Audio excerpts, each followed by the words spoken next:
Мы сегодня провели заседание Республиканского оперативного штаба в связи со складывающейся ситуацией и с объявлением президентом нашей страны следующей недели выходных.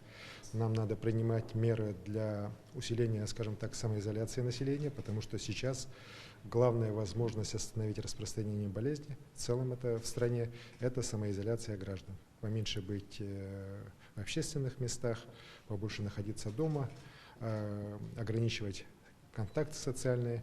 И сегодня в мой адрес поступило уже представление от главного санитарного врача республики Маргариты Егоровны Игнатьевой, в котором было предложено осуществить ряд мер по реализации данного ограничения. И вот мы сейчас на оперативном штабе приняли решение, и в ближайшее время уже дополнения в мой указ выйдут о том, что с субботы, с послезавтрашнего дня до понедельника 6 апреля на всей территории Республики Саха-Якутия мы останавливаем деятельность всех объектов торговли, кроме объектов торговли продуктами питания и первой необходимости.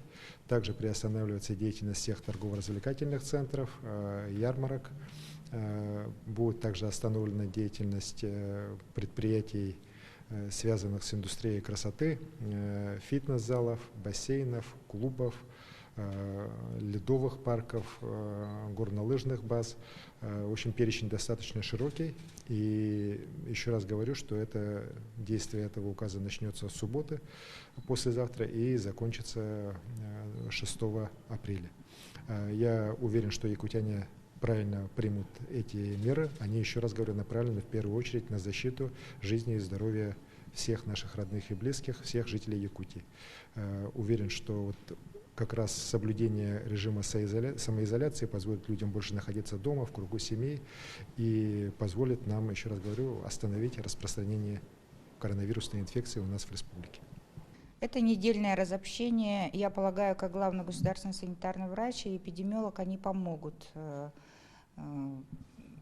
это разобщение, потому что люди не будут в местах общественных собираться, и это поможет нам снизить риски дальнейшего распространения, потому что у нас уже в республике зарегистрированы случаи коронавирусной инфекции.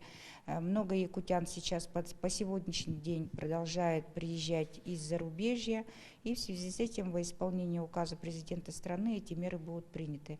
Да, они будут проверяться, работа или закрытие, или непослушание вот таких маленьких, особенно объектов, они будут проверяться силами муниципальных административных комиссий, ну и, может быть, даже других контрольно-надзорных органов. В частности, я полагаю, что сотрудники Роспотребнадзора тоже вот такими рейдовыми мероприятиями, вот такие объекты, все, которые будут сегодня в указе главы Республики Саха-Якутия, они будут тоже под надзором.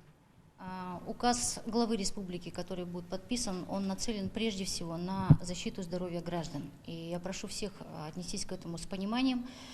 Будет ограничено движение общественного транспорта, автобусов, то есть в интервал между 8 и 17 часами в установленные дни автобусы будут ходить с интервалом 1 час. В остальное время чуть чаще, для того, чтобы доставить людей до работы тем предприятиям, которые должны обеспечивать жизнедеятельность города. Все оперативные службы города будут работать в штатном режиме, все коммунальные службы города, которые должны обеспечивать санитарное состояние надлежащего города, они будут работать. Онлайн-доставка в городе Якутске уже работает, все товары, которые необходимы человеку, можно купить через интернет, и вам их доставят на дом.